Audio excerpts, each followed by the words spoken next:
আজ আমাদের গন্তব্য কক্সবাজার থেকে ইনানি বিচ।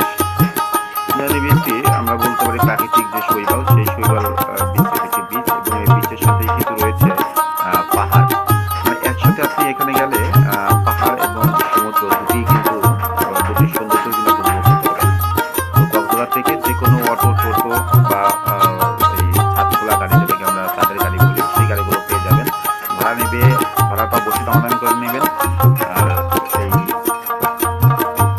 সিএনজি, অটো, টোটো এগুলোতে 200 থেকে 300 টাকার মধ্যেই পেয়ে যাবেন। আর যে ছাদখোলা গাড়ি, মানে সাধারণ গাড়ি যেগুলো রয়েছে, সেটা ভাড়া একটু বেশি, অবশ্যই দামাদামি করতে। এবং এর বেশি পৌঁছানোর পরেই প্রথমে আপনারা একটা জিনিস দেখে নেবেন, সেটা হচ্ছে ডাব। এই ডাবগুলো কিন্তু অনেক সুস্বাদু হয়, যদিও দামাদামি করে নেওয়াটা সবচেয়ে ভালো।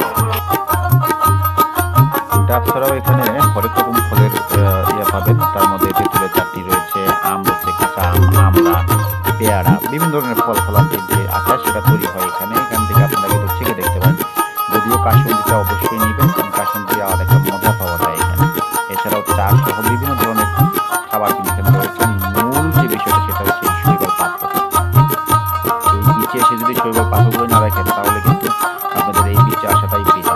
অবশ্যই জোয়ার ভাটার তারতম্যটা বুঝে যাবে, কারণ ভাটার সময় কিন্তু পাথরগুলো পাবেন, জোয়ারের সময় পাবেন না। দিনে দুইটার সময় এই পাথরগুলো হয় উঠে, বাকি সময় চলে যায়।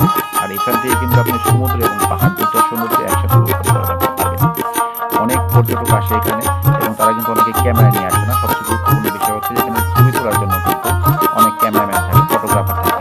তাদেরকে অবশ্যই দামাদামি করে এই ক্যামেরা মেটাবেন, তা না হলে কিন্তু তারা আপনাদেরকে গলা কেটে রেখে দেবে।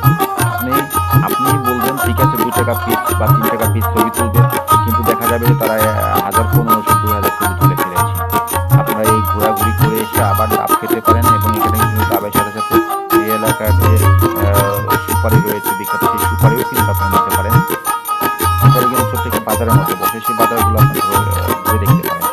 এছাড়াও এই আশেপাশে ঘোরার মতো অনেক জায়গা রয়েছে, সেগুলো ঘুরতে পারেন। অবশ্যই ডাবটা কিন্তু খাবেন, কারণ ডাবটা শরীরের জন্য অনেক উপকারী, এবং এখানকার ডাবগুলো অনেক সমস্যা। অবশ্যই ডাবগুলো আপনারা চেখে দেখবেন।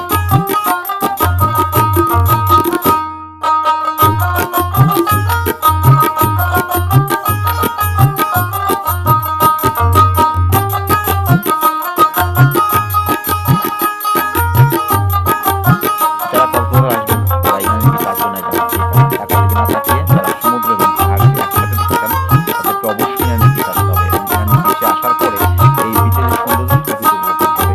এবং এই বিচের কিন্তু সৌন্দর্য এক সময় এক রকম, দুপুরে সকালে দিকে একরকম সৌন্দর্য, বিকেলে আর এক রকম সৌন্দর্য।